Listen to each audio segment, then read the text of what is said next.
ان الذین بے شک وہ لوگ ہم من خشیت ربہم مشفقون جو اپنے رب کے خوف سے ڈرنے والے ہیں۔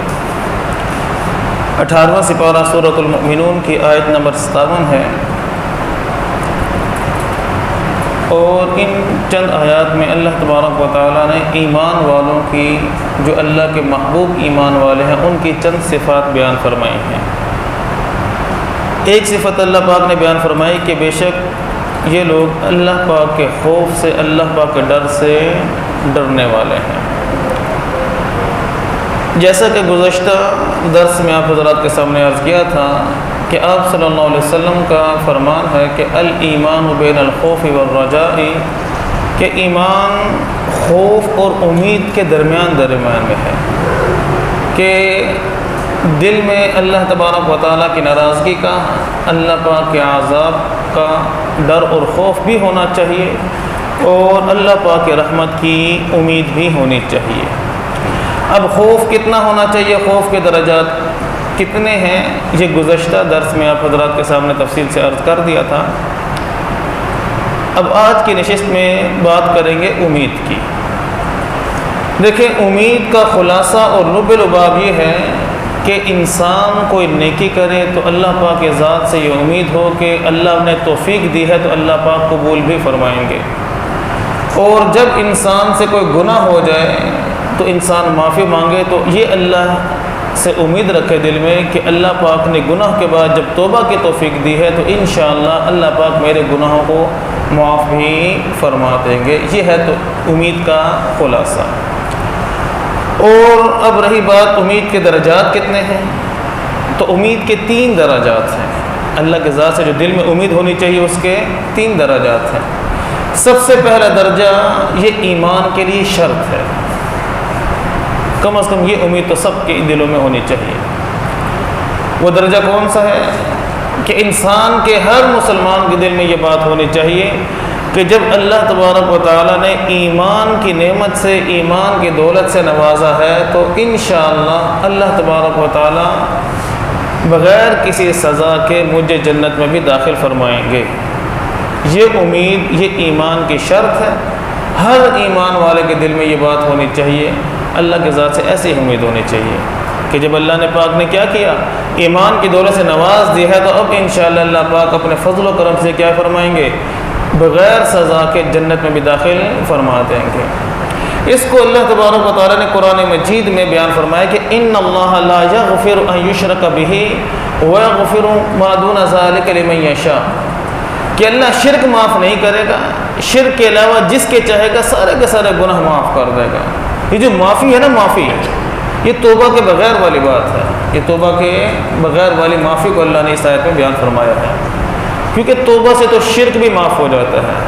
انسان توبہ کرے تو کفر شرک کا گناہ بھی کیا ہو جاتا ہے، معاف ہو جاتا ہے۔ یہ جو معافی ہے نا اس آیت میں، وہ بغیر توبہ کے ہے۔ اللہ پاک فرماتا ہے بغیر توبہ کے شرک اور کفر معاف نہیں کروں گا، اس کے علاوہ جتنے مرضی بڑے سے بڑے گناہ ہوں گے اللہ فرماتا ہے جس کے چاہوں گا میں اس کے سارے گناہ معاف فرما دوں گا۔ تو خوش نصیب ایسے ہوں گے کہ گناہ تو بڑے بڑے ہوں گے لیکن اللہ پاک خاص فضل و کرم والا معاملہ فرمائیں گے، اور بغیر سزا کے اللہ پاک ان کو جنت میں داخل فرما دیں گے۔ تو ہر ایمان والے کے دل میں یہ ہونی چاہیے امید کہ اللہ پاک انشاءاللہ مجھے بھی ان خوش نصیبوں میں داخل فرمائیں گے، اور بغیر سزا کے میں جنت میں داخل ہو جاؤں گا۔ عمر فاروق رضی اللہ تعالیٰ عنہ، دل میں خوف اور امید کیسے ہونی چاہیے؟ عمر فاروق رضی اللہ تعالیٰ عنہ فرماتے ہیں کہ اگر قیامت والے دن اعلان ہو کہ سارے کے سارے جہنم میں اور صرف ایک شخص جنت میں جائے گا، فرمایا اللہ کے ذات سے اتنی امید ہے کہ انشاءاللہ وہ ایک شخص میں ہی ہوں گا۔ اور فرمایا کہ اگر یہ اعلان ہو جائے کہ سارے کے سارے جنت میں جائیں گے، صرف ایک شخص جہنم میں جائے گا، تو فرمایا کہ اللہ کی ذات سے ڈر لگتا ہے کہ وہ جہنم میں جانے والا ایک بھی میں ہی ہوں گا۔ تو امید بھی کامل اور خوف بھی کامل۔ تو بہرحال امید کا پہلا درجہ سمجھ میں آ گیا کہ یہ امید ہونی چاہیے اللہ پاک کی ذات سے کہ انشاءاللہ اللہ پاک بغیر حساب و کتاب کے، بغیر عذاب و سزا کے جنت میں داخل فرما دیں گے۔ دیکھیں دنیا میں اللہ پاک کی رحمت کا معاملہ الگ ہے، آخرت میں اللہ پاک کی رحمت کا معاملہ الگ ہوگا۔ اللہ کی رحمت کتنی وسیع ہے یہ تو انسان کوئی تصور بھی نہیں کر سکتا۔ جیسے اللہ کی ذات لامحدود ہے، اللہ کی تمام صفات بھی کیا ہیں؟ لامحدود ہے۔ اللہ کی رحمت بھی اللہ کی ایک صفت ہے نا۔ اللہ کی ذات جیسے لامحدود ہے، ایسے ہی اللہ کی رحمت بھی لامحدود ہے۔ مخلوق اللہ کی رحمت کا تصور بھی نہیں کر سکتی کہ اللہ کی رحمت کتنی زیادہ ہوگی۔ آپ صلی اللہ علیہ وسلم نے مثال سے سمجھایا، حدیث شریف میں آتا ہے اللہ نے اپنی رحمت کے 100 حصے کیے، 100 حصے، فرمایا کہ 99 حصے اللہ نے اپنے پاس رکھے اور ایک حصہ تمام مخلوقات میں تقسیم کر دیا۔ تمام مخلوقات، اس میں انسان بھی ہیں، جنات بھی ہیں، جانور بھی ہیں، درندے بھی ہیں، کیڑے مکوڑے بھی ہیں، ساری مخلوقات۔ اب ہم مخلوقات کے دل میں جو محبت ہے ہم اس کا بھی اندازہ نہیں لگا سکتے، وہ تو محبت کا صرف ایک حصہ ہے۔ فرمایا کہ 99 حصے محبت کے اللہ پاک نے قیامت والے دن اپنے بندوں کے لیے سنبھال کر رکھے ہیں، اپنے ایمان والے بندوں کے لیے سنبھال کر رکھے ہوئے ہیں۔ وہ کتنی وسیع رحمت ہوگی اس کا ہم اس دنیا میں تصور بھی نہیں کر سکتے۔ حضرت عمر فاروق رضی اللہ تعالیٰ عنہ فرماتے ہیں کہ ایک مرتبہ نا کچھ قیدی گرفتار کر کر لائے گئے۔ ان قیدیوں میں ایک عورت بھی تھی جس کا دودھ پیتا بچہ گم ہو گیا تھا۔ اب ماں کا دودھ پیتا بچہ گم ہو جائے تو ماں کی تڑپ کیسے ہوگی، ماں کی پریشانی کتنی ہوگی۔ اب وہ عورت دیوانوں کی طرح، پاگلوں کی طرح، کوئی ہوش نہیں ہے، ادھر جا رہی ہے، اس کی گود میں دیکھتی ہے بچہ میرا تو نہیں، ادھر بھاگ رہی ہے، ادھر بھاگ رہی ہے، پریشان۔ اب صحابہ بھی دیکھ رہے ہیں، رسول اللہ صلی اللہ علیہ وسلم بھی دیکھ رہے ہیں۔ آخر یوں ہوا کہ اس عورت کا بچہ مل گیا۔ جو ہی بچہ ملا اس عورت نے اس کو سینے سے لگایا، چمٹایا، چوما خود اور فوراً دودھ سے لگا لیا۔ پتہ نہیں کتنے دیر سے میرا بچہ کیا ہے، بھوکا ہے۔ آپ صلی اللہ علیہ وسلم سارا ماجرا دیکھ رہے تھے۔ آپ صلی اللہ علیہ وسلم نے صحابہ سے پوچھا بتاؤ کہ کیا یہ عورت اپنے بچے کو آگ میں ڈال سکتی ہے؟ صحابہ نے کہا بالکل بھی نہیں۔ تھوڑی دیر کے لیے اس کی نظروں سے اوجھل ہوا تو یہ اتنی بے چین ہو گئی کہ اپنے آپ کو بھول گئی تھی یہ کیسے ڈال دے گی اپنے بچے کو آگ میں۔ فرمایا کہ اللہ ارحم بعبادہ من ہذہ بولدہا، اللہ پاک جتنا یہ عورت اپنے بچے سے پیار کرتی ہے نا، جتنی رحم دل ہے اپنے بچے کے لیے، فرمایا کہ اللہ پاک اپنے بندے پر اس ماں سے بھی زیادہ رحم کرنے والے اور محبت کرنے والے ہیں۔ اور اللہ کی رحمت ہوگی کیسی وہاں، یہ امید ہونی چاہیے ہر ایک کے دل میں کہ اللہ پاک انشاءاللہ کیا کریں گے، بغیر جزا و سزا کے کیا کریں گے، جنت میں داخل فرما دیں گے، جب اللہ پاک نے ایمان کی دولت سے نوازا ہے۔ حدیث شریف میں آتا ہے کہ آپ صلی اللہ علیہ وسلم نے فرمایا کہ والذی نفسی بیدہ، قسم ہے اس ذات کی جس کے قبضہ قدرت میں مجھ محمد صلی اللہ علیہ وسلم کی جان ہے، قیامت والے دن اللہ پاک اپنے بندوں پر اتنی بخشش و مغفرت فرمائیں گے کہ اس کا وہم و گمان بھی بندوں کے ذہن اور تصور میں نہیں ہے۔ اچھا ٹھیک ہے جی، ہمارے ذہن اور تصور میں نہیں ہے، پھر آگے اس کی وضاحت کی کہ بخشش ہوگی کتنی۔ فرمایا اتنی بخشش فرمائیں گے، اتنی بخشش فرمائیں گے کہ اللہ کی بخشش کو، اللہ کی رحمت ایک موقع پر اتنی ہو جائے گی کہ شیطان کو امید ہو جائے گی کہ شاید میں بھی بخش دیا جاؤں، شاید میں بھی بخش دیا جاؤں، شاید اللہ مجھے بھی معاف کر دے۔ اتنی زیادہ اللہ پاک رحمت فرمائیں گے اور بخشش والے معاملات فرمائیں گے۔ تو بہرحال امید کا سب سے پہلا درجہ جو ایمان کے لیے شرط ہے وہ کیا ہے کہ ہر مسلمان کے دل میں یہ بات ہونی چاہیے کہ جب اللہ پاک کی ذات نے ایمان کی توفیق دے دی ہے، ایمان کی توفیق دے دی، ایمان کی نعمت سے نواز دیا ہے، تو انشاءاللہ اللہ پاک سزا کے بغیر جنت میں بھی داخل فرما دیں گے۔ یہ ایک درجہ، پہلا درجہ۔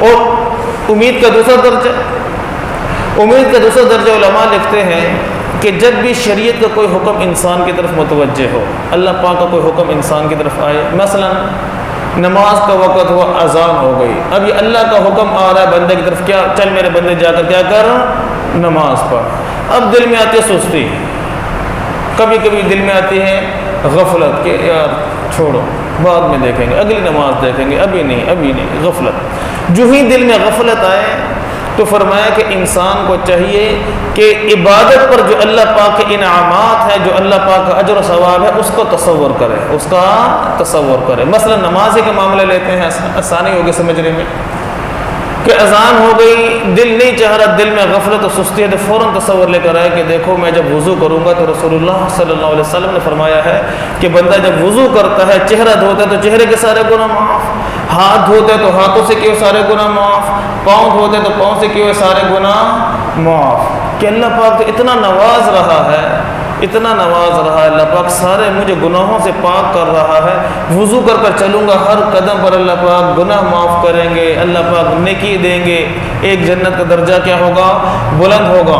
اور پھر جا کر جب میں نماز پڑھوں گا، اللہ کے حضور جب میری حاضری لگے گی، اللہ کے ہاں سر میں سجود جب میں ہوں گا، اس پر اللہ پاک کتنے انعامات سے نوازیں گے، کتنا اجر و ثواب عطا فرمائیں گے۔ یہ ساری باتیں جب انسان کے دل میں آتی ہیں نا، تو پھر نتیجہ کیا نکلتا ہے؟ وہ غفلت و سستی دور ہوتی ہے اور انسان کے لیے اللہ کے حکم کو پورا کرنا آسان ہو جاتا ہے۔ ہوتا کہ نہیں ہوتا؟ اسی لیے دیکھیں بہت ساری احادیث، بے شمار احادیث ایسی ہیں یہ جو اعمال کی فضیلتیں جو بیان کی گئی ہیں، بے وضو کرو تو گناہوں سے پاک، 2 رکعت نفل اس طرح پڑھو کہ تمہاری توجہ اللہ کی طرف خشوع اور خضوع کے ساتھ پڑھو، 2 رکعت نفل پڑھو، اللہ جنت واجب کر دے گا۔ مثالوں سے آپ صلی اللہ علیہ وسلم سمجھا رہے ہیں کہ بھی دیکھو کسی کے گھر کے سامنے ایک نہر جاتی ہو، روزانہ 5 مرتبہ اس میں نہائے تو بدن پر کوئی میل رہے گا؟ صحابہ نے کہا کہ جی نہیں رہے گا۔ فرمایا اسی طرح جو پابندی سے نمازیں پڑھتا ہے اس کے اوپر کوئی گناہ بھی نہیں رہتا، نماز کی برکت سے اللہ پاک سارے گناہ معاف فرما دیتے۔ یہ کیا ہے؟ یہ آپ صلی اللہ علیہ وسلم اور اللہ پاک جو اعمال کا اجر و ثواب بیان فرما رہے ہیں، اعمال پر انعامات جو اللہ پاک نواز رہے اور بتا رہے ہیں کہ میں یہ اس عمل پر اتنا اجر دوں گا، یہ نعمت دوں گا، یہ انعام دوں گا، یہ کیا ہے؟ یہ بندے کے دل میں امید پیدا کر رہے ہیں کہ بندے کے لیے عمل کرنا کیا ہو جائے؟ آسان ہو جائے۔ امید کا یہ درجہ فرض ہے، امید کا یہ درجہ کیا ہے؟